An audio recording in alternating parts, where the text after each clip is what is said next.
Hi everyone, it's Ash here from FPL Hints, back with another edition of FPL Hints Live. I know it's been a while, but better late than never.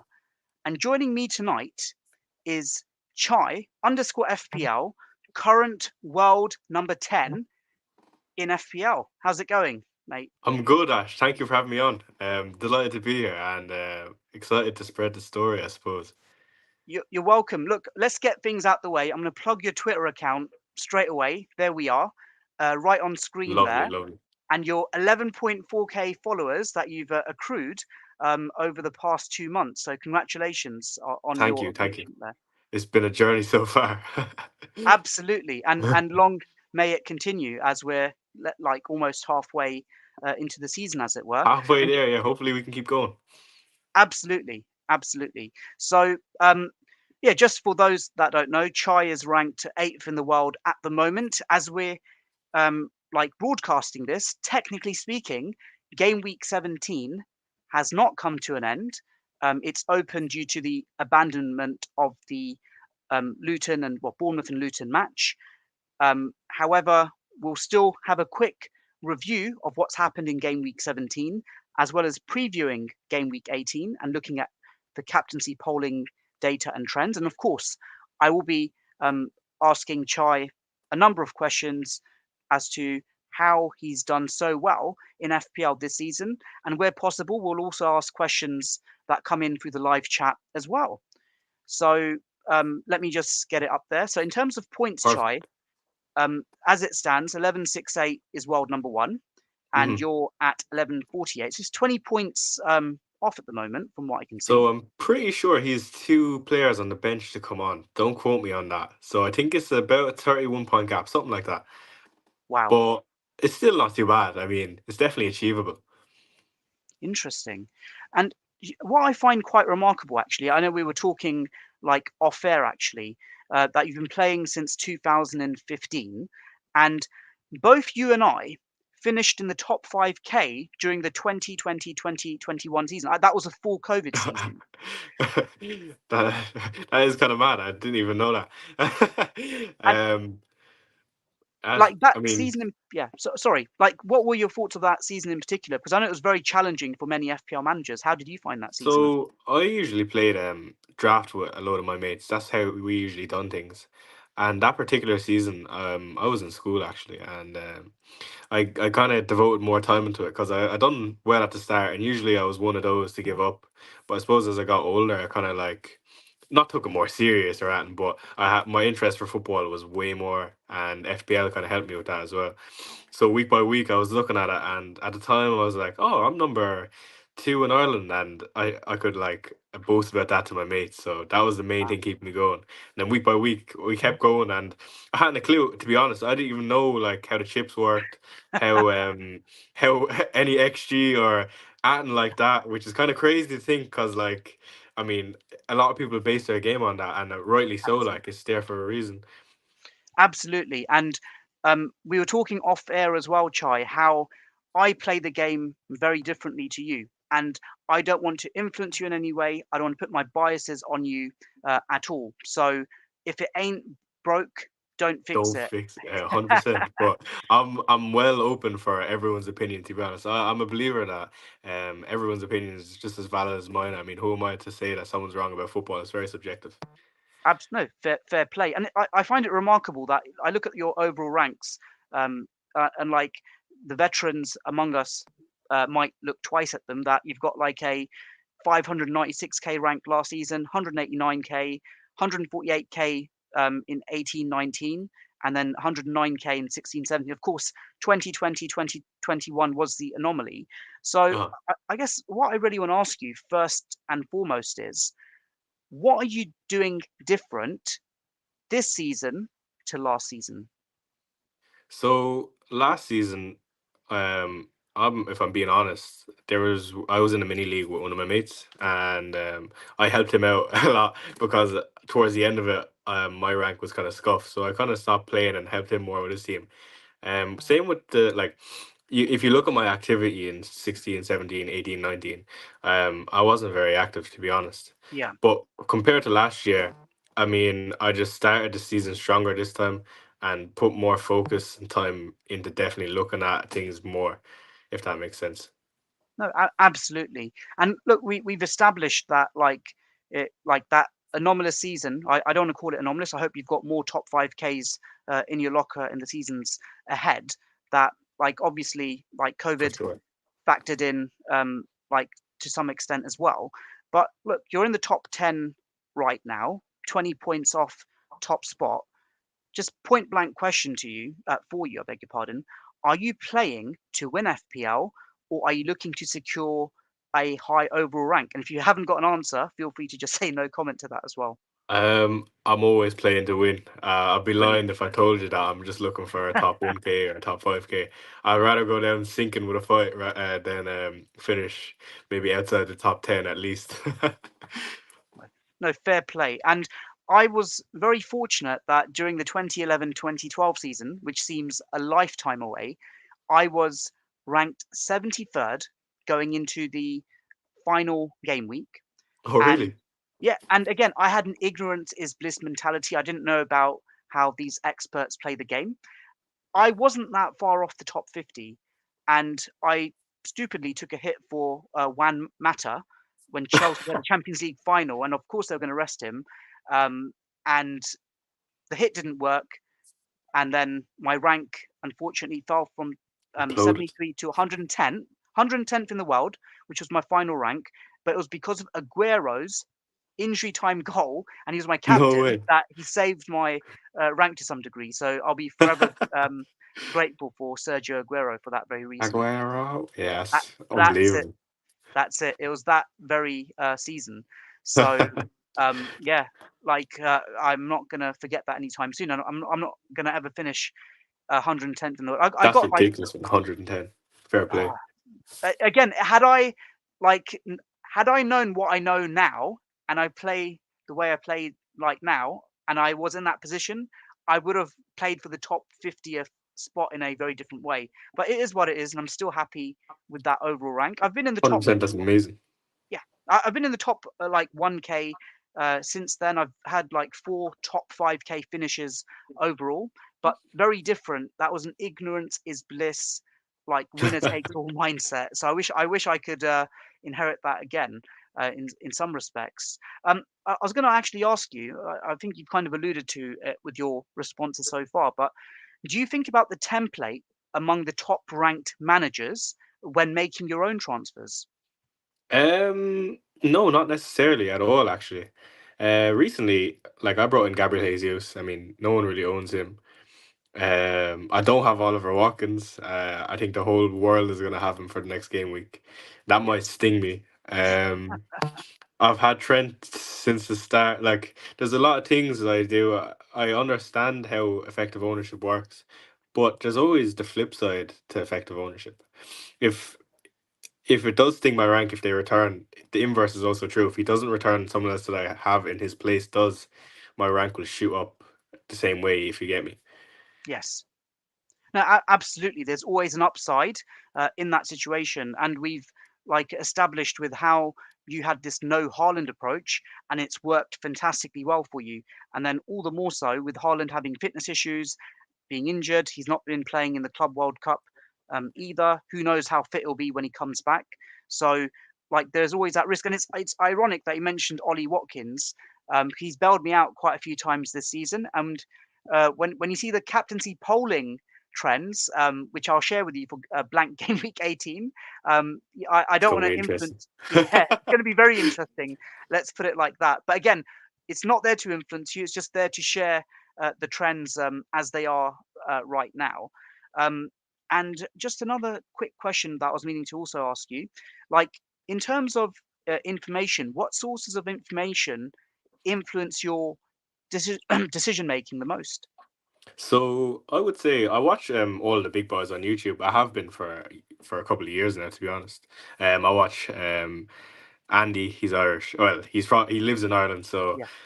he's the big one, of course. Raptor recently and Harry, they're also really good sources. But in terms of niche, I would say there's a Spurs journalist called Alistair Gold. and I have watched every single one of his like 2 hour, 1 hour videos for the last 3 or 4 years now, and he Wow. gives like really good insight for Tottenham. And also, my brother, he used to be a really big Twitter account before he got banned, but Oh, he also has a like he was the biggest Tottenham account in Ireland at the time. So me and him speak about football the whole time, so it's not new for me. oh, fantastic. I will not ask you why he got banned, but that's a interesting. It wasn't deserved, so it doesn't matter. Fair enough. No, no, fair play to that. And the other thing I actually wanted to ask you was that what one piece of advice would you give to managers that have never been in like the top 100 before and they're looking to like break into that like glass ceiling? I would say that you'd never get into the top 100 not playing your own way. Like, I suppose um sometimes things can be too good to be true. For example, if you come to me and ask me what I think about something, I'm telling you something that has probably already happened and the train has already passed, if that makes sense. Like a Yes. second hand knowledge, if you know what I mean. So you need to sometimes make your own decisions, and that will get you 1 or 2 steps ahead. Even if it is a risk, sometimes it's definitely worth taking. No, fair play to that. And clearly, in FPL and in life, there's always that risk v reward like conundrum that many people have. And ultimately, the more times you get the upside right than the downside, then you'll be like quids in, as it were. Look, before we carry on to the next segment, for all those that have tuned in, if you're able to like, share, and subscribe, that will be greatly appreciated. So, what we're going to do now is have a quick look at how game week 17 went, as it is with an asterisk right now. We'll have a Uh-huh. quick preview of the game week 18 games for blank game week 18, and then we'll look at the captaincy polling data, and then we'll answer the questions that we've got for you in the chat as well, Chai, if that's okay. Yeah, no worries. Perfect. Brilliant. So, yeah, coming straight on to game week 17, that match, Forest against Spurs on Friday night. Like, Spurs were like very dominant. It was just so frustrating as a Porro and a He Son owner. almost scored. Do you see that? Like that shot he took Yeah, right at yeah. the end. And I think also early on in the match, there was a cross that Son did, and Porro was like in the box, and he didn't really get a good connection on it. But even then, he Uh-huh. had an opportunity.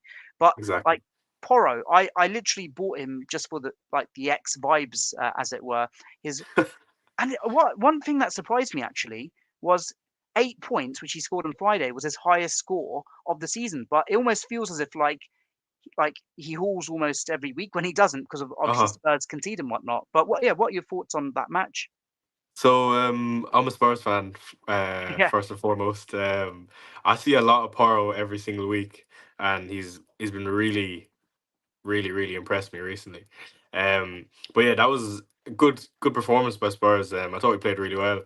Um, and uh, and Brendan Johnson came off injured. Kula was a monster that game. I thought he was amazing. Um, but the fact that we still have Madison and Van de Ven to come back, I mean, I think this team is going to be very good in January for FPL assets, especially Madison.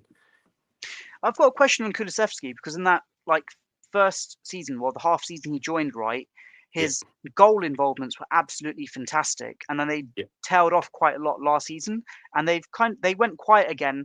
Well, not quiet again, but they've only picked up recently. What was the reason behind that? Is it a positional issue or a form issue, or some other So he reason? was in and out of the squad a lot, and he actually picked up an injury. Can't remember exactly what the injury was, and then he was in and out of the squad constantly, and now he's in the squad, and when he plays, he makes a difference now. So and he's in good form. When he first came in, he was in excellent form as well. But I think since that injury, it just took him back a small bit now. But he's well back on form now.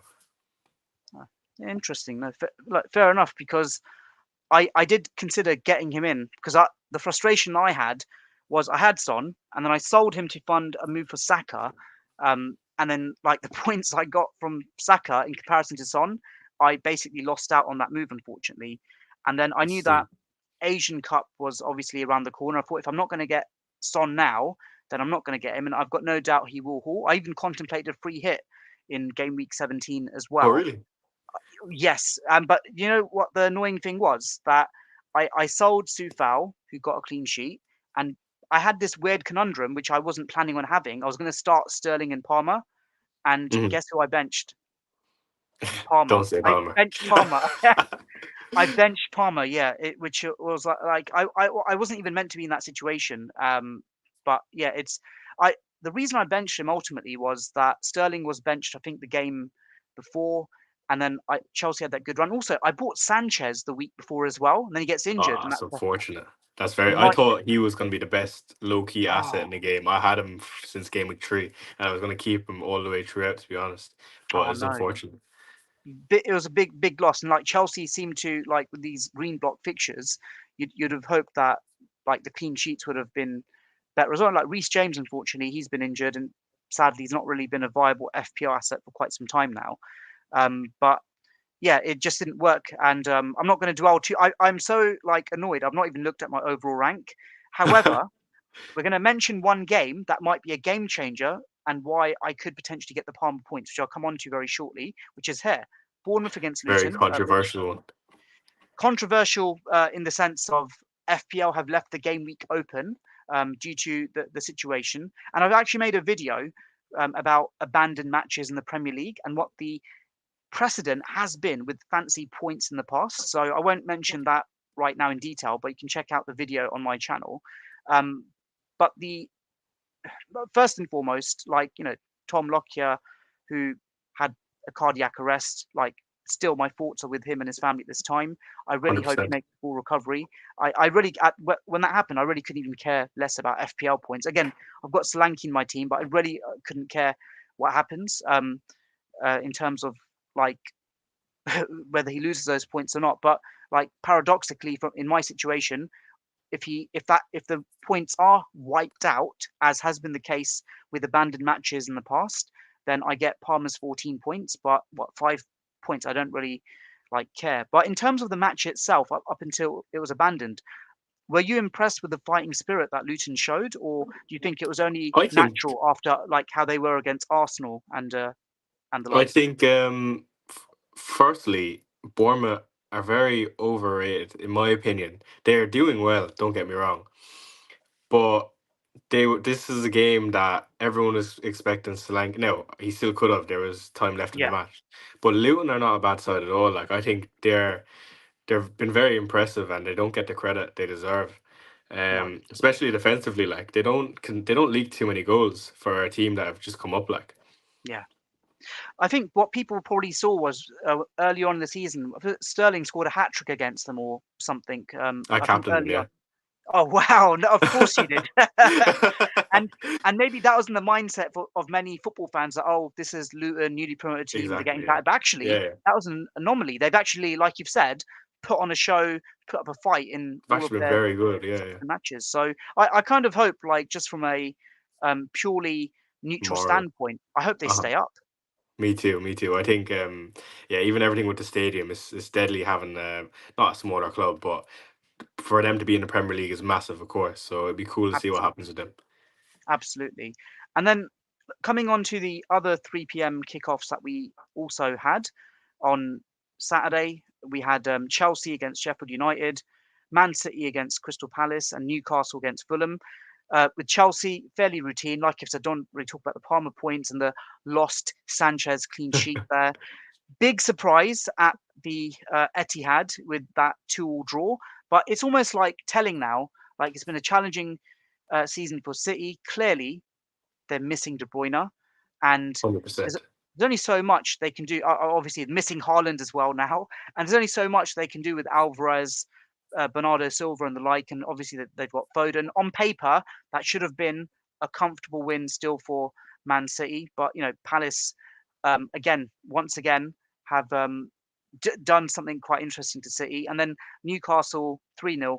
I was going to say routine win, but like after getting crashing out of the Champions League and Fulham being on form, I was actually, as a Newcastle United fan, very surprised at the 3-0 result. But what do you think of those I results? suppose just the Newcastle one, Raul getting sent off fairly early, that kind of really influenced the game. Yes. And Newcastle do look fairly leggy recently. Mm, I don't know the score in the game in the Chelsea game match right now actually, but I can tell you. um, yeah, if you could, that'd be great. The City game, yeah, is very surprising. But to be honest, for FPL, it doesn't throw me off of any of their assets. I'm still going to keep Foden. I'm still going to keep Alvarez, and I'm looking to get in a City defender. Like I know they've not been great, but it definitely doesn't throw me off. Let me tell you, if I can pick the right one anyway with minutes. Now, so the score right now, it's 1-0 with the 13 minutes to go. Now, Raheem Sterling was on 4 yellow cards, and he's picked up a yellow card in this match. But I believe that League Cup yellow cards do not impact on missing out on a Premier League match. If that makes Interesting, sense. interesting. I, Yeah, I I believe that is the case. So it's 1-0. As a Newcastle United fan, I hope we get to the semi-finals. We get like a random team like Port Vale or yeah. Middlesbrough, or and get to the final and win it this time. Like it was so gutting that we lose out in the Champions League, not even a Europa League run, which many people are saying, oh, that's quite good actually. It's better if Newcastle had less of a Europa League distraction and they can Good for focus on the league. FPL. Good for FPL as well, exactly. So, um, like fair enough. And then coming on to the Saturday night game, as it were, Everton against Burnley. Again, Everton continue to defy the odds with Sean Dyche against his former team, but again with Burnley, seem to be in trouble at the moment. Guess there's not much else we can say about that Yeah, fixture, can we? exactly.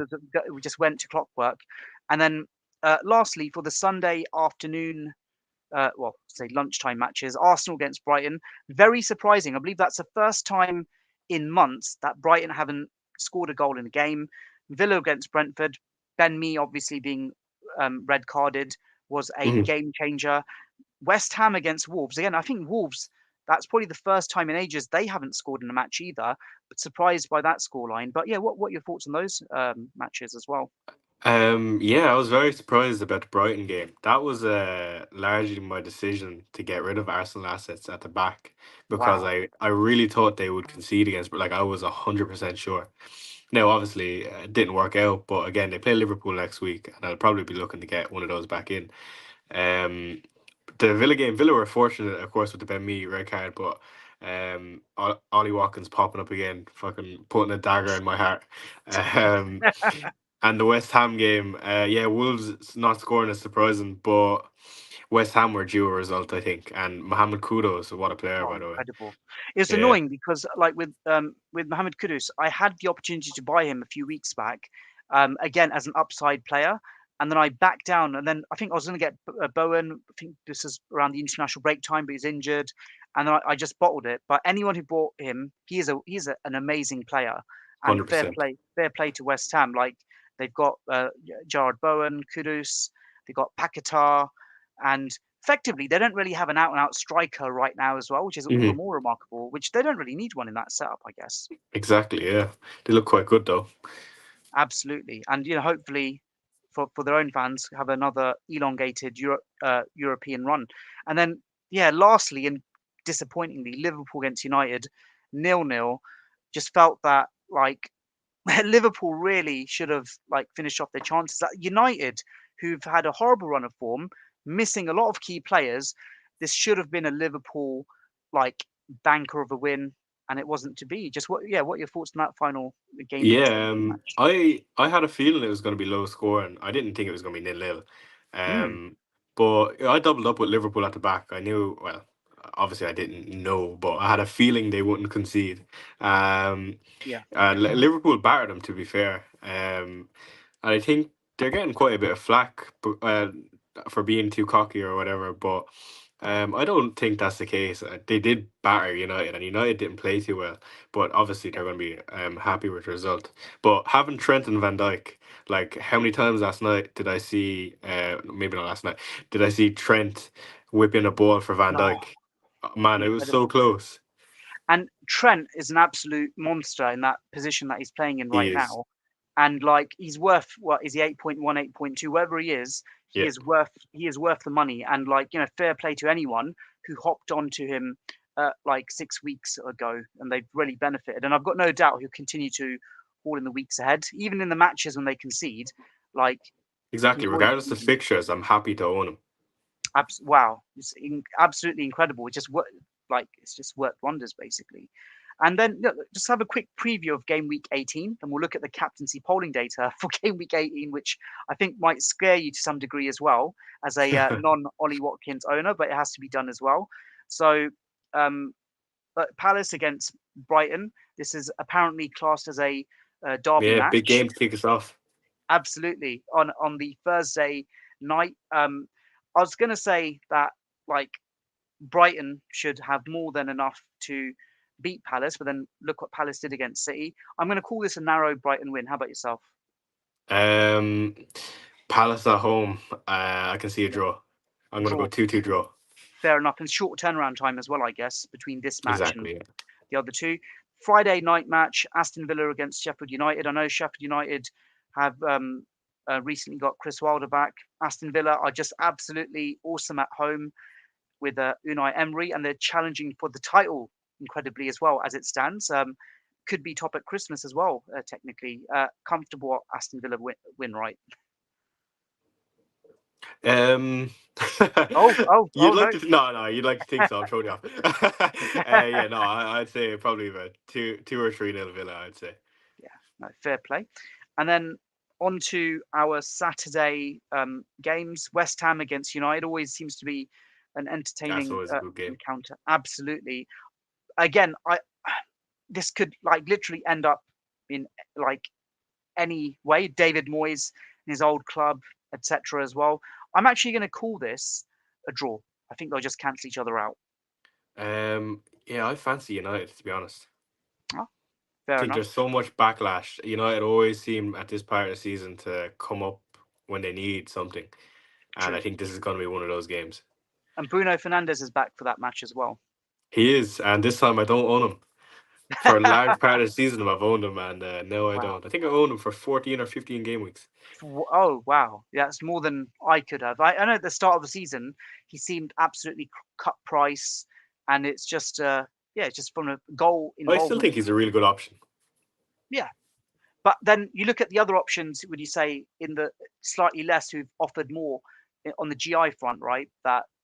Or is it a case of do you think he'll still come good at some point in the season as a fantasy I asset? think regardless of how good or bad United are, everything that happens, Bruno is a focal point. Whereas key passes, or free kicks, penalties, corners, he's on most of them. And for United to do well, they need Bruno. So I think he is vital to what they do. And for FPL, I think he's great, to be honest. Okay, no, fair enough. And then on to the 3 p.m. kickoffs as well for game week 8, blank game week 18. Fulham against Burnley, Luton against Newcastle, Forest against Bournemouth. So with Fulham, you'd expect them to comfortably beat Burnley. Luton against Newcastle. I think that this will be a tricky match for the Magpies. I'd call that a narrow win for Newcastle, just about like in the same way Arsenal just about got a result. And then Forest against Bournemouth. I mean, Forest obviously have recently departed with their manager as well. I'm going to call that a Bournemouth win. How about yourself for those 3 matches? Yeah, I think we'll see a lot of goals in these 3 games. I think Burnley can score against Fulham. I think Luton can score against Newcastle. Call me crazy, and I think Forest can definitely score against Bournemouth. I think if I was a betting man, I'd have both teams to score in all 3 of these. Yeah, But I do absolutely. think Fulham will come out with a result, and so will Newcastle. And I No, think the Forest game, even with no manager, I think it might be a tough one for Bournemouth. no, fair enough. And sorry, we missed the other 3 p.m. kickoff. Spurs against Everton, and then we've got the later kickoff as well. Liverpool against Arsenal. Again, had this been the Everton of a few weeks back, I could have said a comfortable win for Spurs. I think this would be a very narrow win for them now, based on current form for Everton. And Liverpool against Arsenal, I think they could effectively cancel each other out, dare I say it, and neither would want to lose this match. And please correct me if I'm wrong. If they draw and Aston Villa win, I think Aston Villa are at top at Christmas. Is that right? It's only like Are 1 point they? in it or something. Yeah, it's definitely tight at the top. I didn't know that. I know Spurs are 6 points off the top. That's all I know. Yeah. So again, I think like I don't think Arsenal will beat Liverpool at Anfield. I think somehow Yeah, they'll I like agree. just make do with the draw, and then Spurs narrow win. Yeah, I think you know what. I know Everton are good form, but from what I've seen from Spurs, I think we'll come out with the win and we'll play. We'll probably have about 70% possession, I'd say. I can see Liverpool coming out with a win as well. I mean, they were unfortunate not to beat United. Well, maybe not unfortunate. United defended well, like, but I think Liverpool will have a point to prove. Absolutely, and yeah, it'll be interesting to see how that goes. Just purely from a neutral standpoint, I do hope they draw. Aston Villa win. Villa at top at Christmas. It would just be nice change, I That guess. would be And deadly, yeah. yeah, and then lastly, which controversially, there's a Christmas Eve match as well for the first time in a long time. Wolves against Chelsea, and again, Wolves, the goal scoring run recently came to an end. Chelsea had somewhat of an uplift. I don't know what Chelsea's going to turn up, and I think it'll be a draw. I think they just cancel each other out in this instance. How about yourself? You see, Chelsea are a mixed bag. You never know what you're going to get with them. Yeah. Um, but I think this could be a good game for Sterling if he plays anyway, and it might be time to see Nkunku as well. Yes, and he's obviously that was a big loss for Chelsea at the start of the season, and I'm just checking if he's got minutes in the League Cup match, and it seems as if he has. He came on the He's 69th. someone I firmly have my eye on. Yeah, so he's one that when he gets a start, he gets his first goal, he'll become the bandwagon, right? Just one. Um, just you were asking about where I get my content. That's another Yeah. thing. That's another place I do get my content. It's on YouTube. I watch a lot of like Tifu 442. Um, Yes. and I actually watched a video of theirs recently, and it was about how what Chelsea are lacking underneath Pochettino, and it Mm, was largely just forward passes. And but he basically said when Nkunku comes back, like they should look a different team because they have all the stats otherwise, other than key passes. interesting. That like Yeah, so something to keep your he eye is on. missing. He's the missing piece of the jigsaw, effectively, for Pochettino. Potentially, like I think, like I said it throughout the whole season, Chelsea have been very disappointing and they haven't been great. But I think they're only missing one or two things to tick. Like if you look at a lot of the goals, they can see their mistakes rather than them playing bad as a team. If you know what I mean.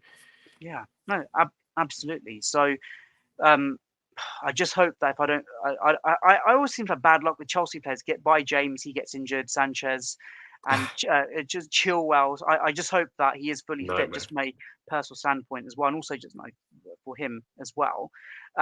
So we're now going to come on to like the captaincy polling data.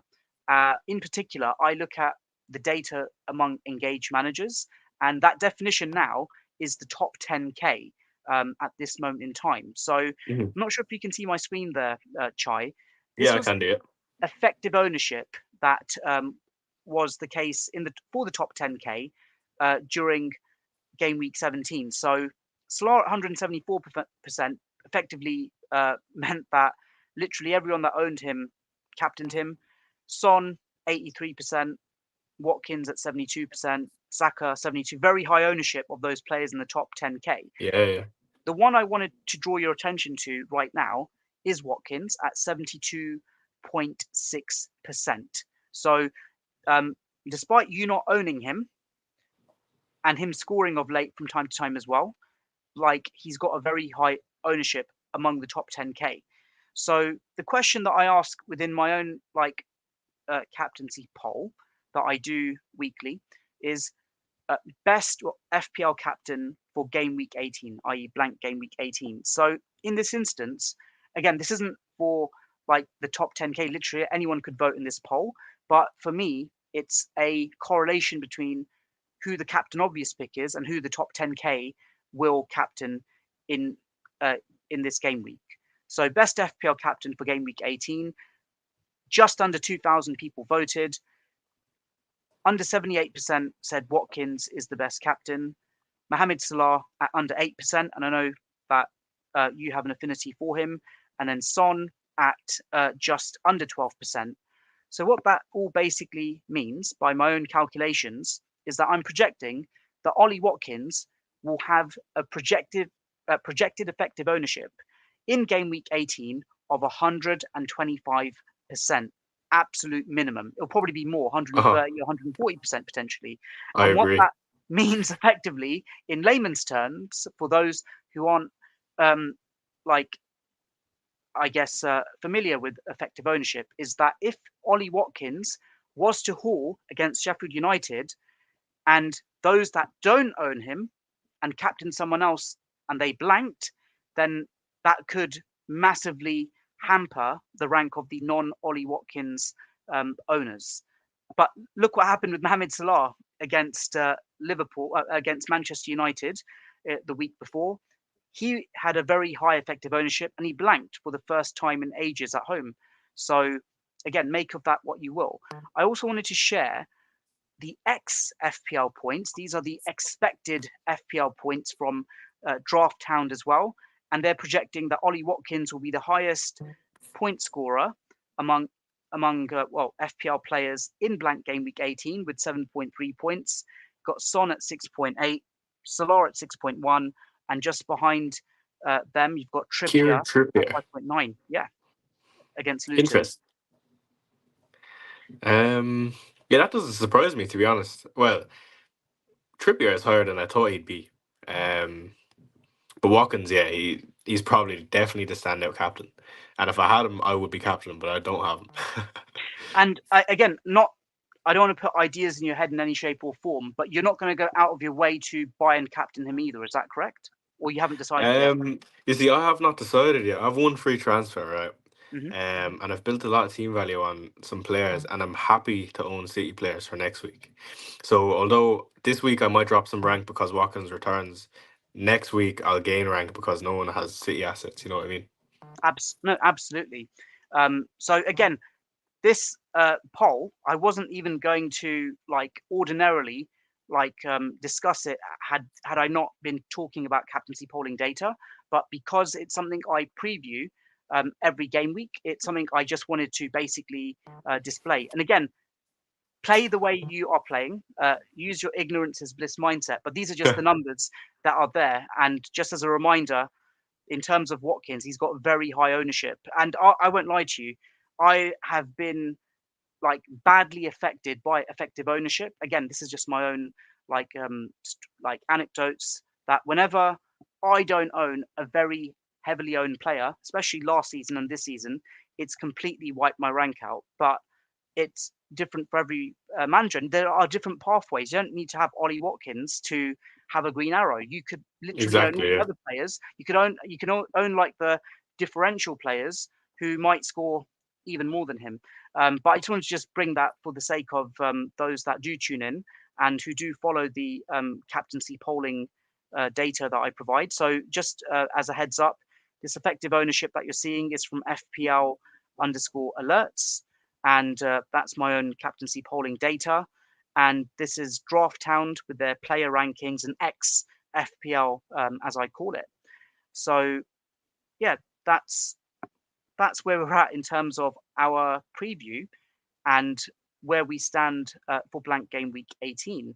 And I've seen we've got quite a few questions in the chat. Have you got a few minutes to answer a few questions, if that's okay? 100%. Let's go. Fantastic. So let's go straight to the first questions. Well, this is more of a point of information. Apparently, Gordon has been injured in the League Cup match. Is that going to have Yeah, an impact on that's you? And if so, who could you potentially replace him with if he is injured? so. Thankfully, I've not gone down that route. I've not gone Gordon all season, but that's interesting to see how that will impact people. I wonder what moves they'll do because he's cheaper.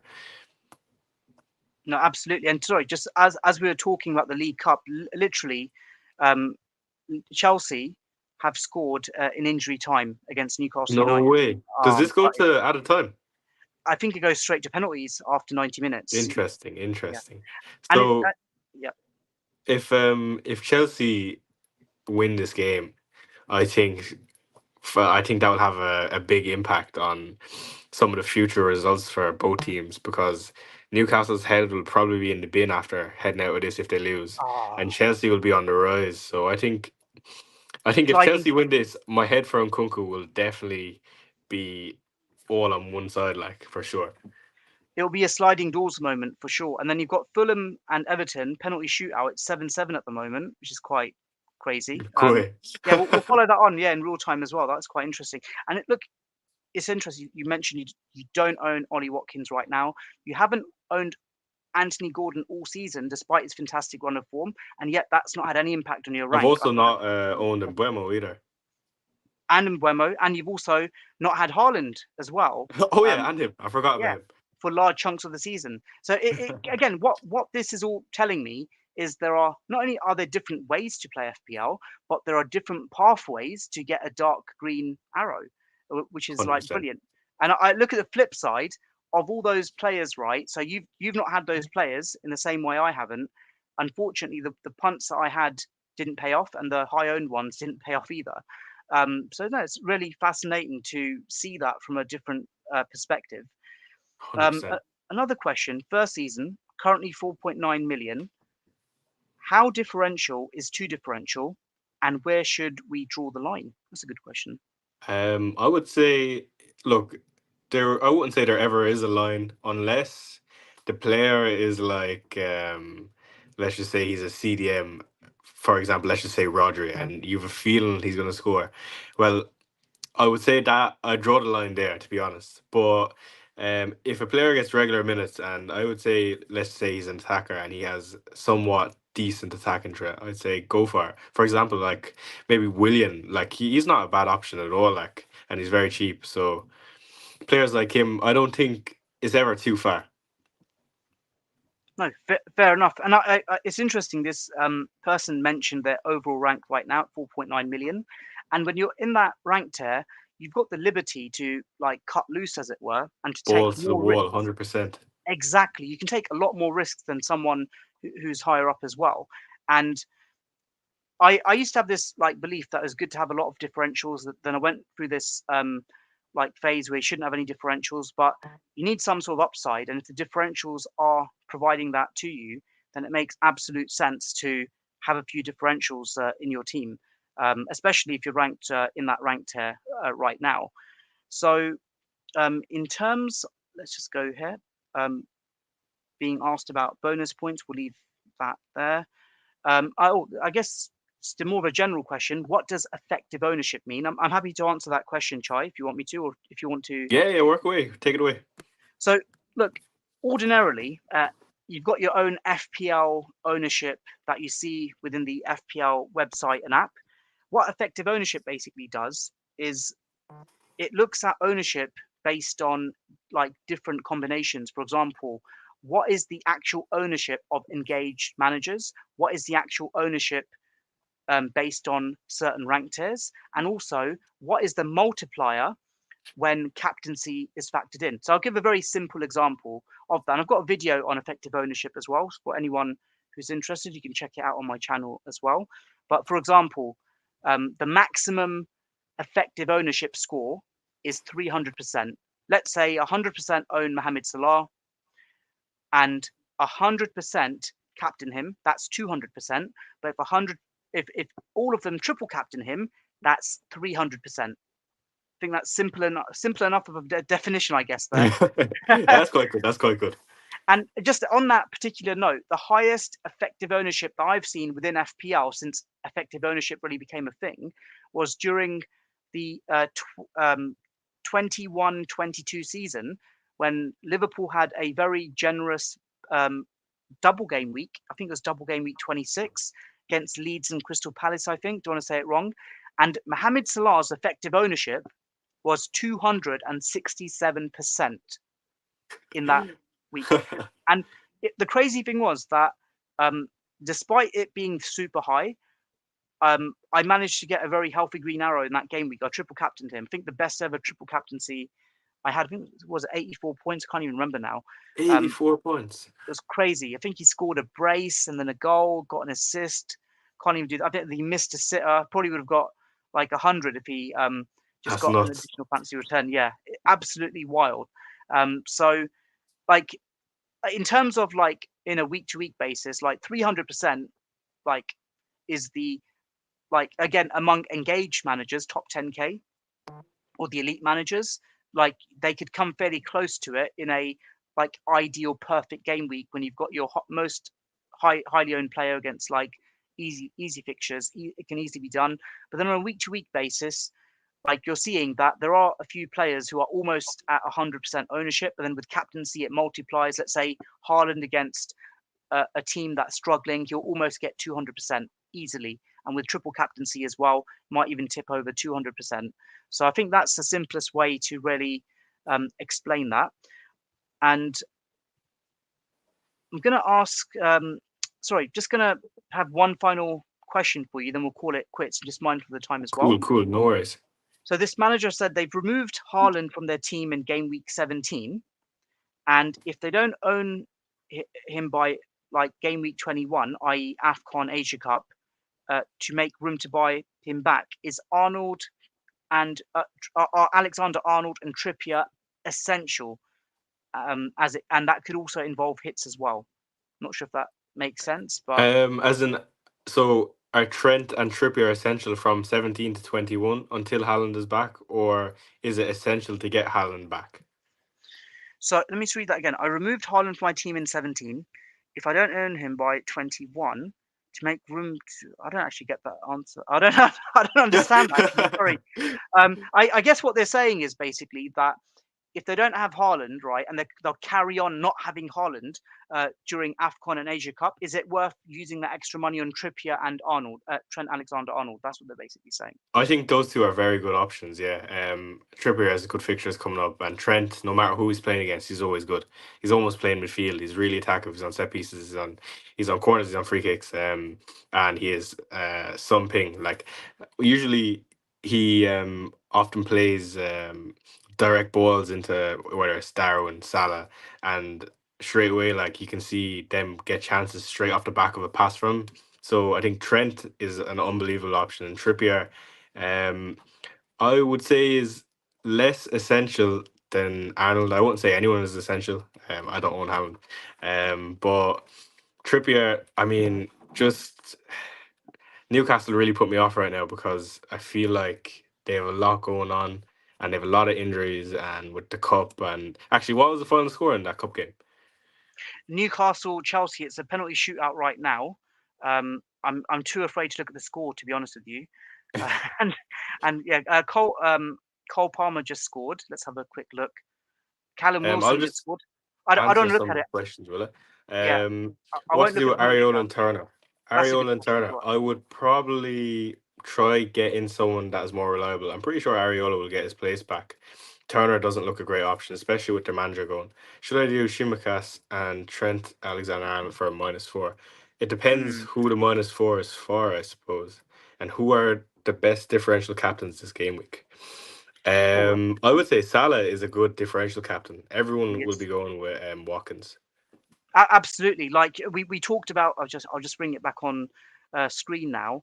That like Mohamed Salah, if he is captained by less than 10% of the engaged managers and the wider managers as well, that he is a differential captain, as is Son for that matter as well. And I'm not sure what Salah's record is against Arsenal, but definitely he's hardly like a crazy punt. It's a logical one, if anything.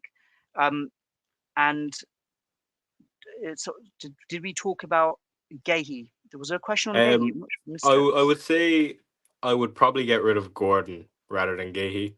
I don't know the severity of the injury, but in general, I feel like if Gordon is off injured with the injury he's already had, I would say is probably something more serious this time. But again, of course, always wait for the news. Absolutely. And forgive me for my silence. I'm just looking at the penalty shootout, just watching You're it good, you're good. quietly from the corner of my I'll eye. keep answering questions. Yeah, thank you. Is this the week for the end of the road for Darwin Nunes? So Oh, this is a controversial take I'll say about Darwin Nunes. I gone. think if you have Darwin Nunes, you keep him, for sure. I look, I have a love hate relationship with that guy. I've owned him since game week 1, and I've got every single one of his holes.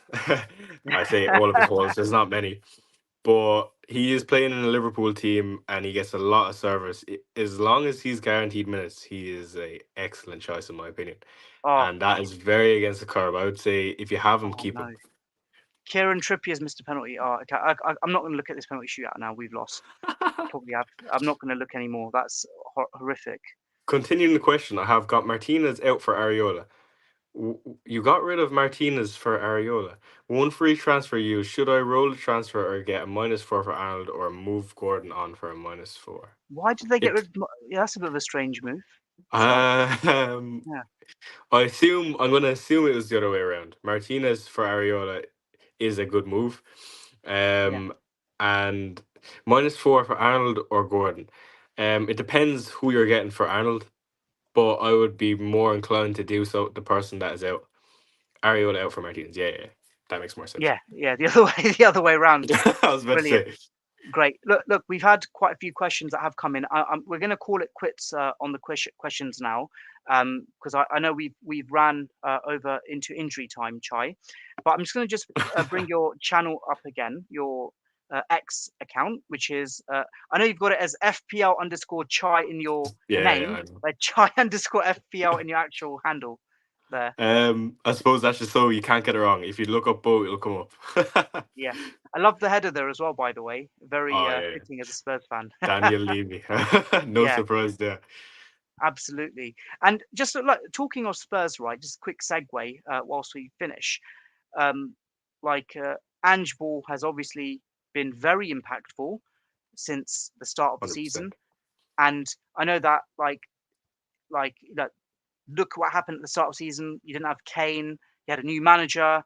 Many people had already written off Spurs. I had to some degree as well. I won't lie to you. And then obviously Ange Ball just went in like a duck to water. Is as a Spurs fan, is the hope that you can basically secure a Champions League spot at this moment in time, or are you thinking more boldly that perhaps a title challenge isn't really out of sight, especially when Aston Villa are pretty much lurking up there as well? What are your thoughts on that? Yeah, I would say there was a lot Celtic fans telling me and my brother before we got Ange that he is that guy. And me and my brother were very reluctant to believe it, of course. But ever since he stepped foot in the door, he's completely changed the game. Everything we do is just different. You can see the players are happy. They're coming into the games, and there's actually aura. And we've built a system now where we're playing good football. I think there's a lot of good things. I don't want to say that too early because again, we've been here before. Yeah, But with the injuries this season, and we still look very good. Like I've been very surprised considering the injuries we've had. And we've had a few players that have been underperforming as well. So when we get the two boys back, and I feel like they'll G up the rest of the team. I'm not gonna write off a title charge. It's too early to be speaking about that. But 6 points off the top, we beat Everton. Things will be looking good going into the next few fixtures. yeah. It's interesting, right? You look at you've got obviously Pochettino back in the Premier League at Chelsea, right? But then you look at that Spurs team from a few years back. You had Pete Dele Alli, you had Son, still fantastic then. You Prime had Harry Walker, Prime Kane, Rose, exactly. And I look back and think, my goodness, how on earth did that Spurs team not win a any trophy? And it's Musa just such a Dembele, yeah, Musa Dembele was that Musa also Dembele. like when he went. That's the every Spurs fan says the moment he went, it was a completely different The not only setup. thing with that is he was always injured, but when he did play, he was a monster, like He a was. animal. And your defense wasn't that bad either. You had a World Cup winning captain between the Big sticks as Yan, well. yeah, Yeah. yeah. Lloris Is in it his prime, the good old days. Hugo Lloris? Apparently, I heard that technically he's still a Spurs player, but he just hasn't got a shirt number. I know that, like, um, like he could still join another club during the January transfer window as well. But that was a bit of a weird situation. I'm surprised Yeah, he it's didn't interesting. get released from I think he didn't get the offer he wanted during the summer, and I see. instead of taking something he didn't want, he just stuck it out with us. Ah, no, fair enough. But look, massive segue. And look, thank you so much for giving your insights to how you've reached the top 10 of FPL, and long may it continue. I hope those dark red arrows are deflected away from your FPL shield. And look, just good luck, mate. Just play how Thanks for you having are. me on, Ash. I appreciate it. You're welcome. You're welcome. Really appreciate it. And may your arrows be green. May your mind be serene. Take care and all the best, everyone. Thank you very much. Thank you very much, everyone. Thank you.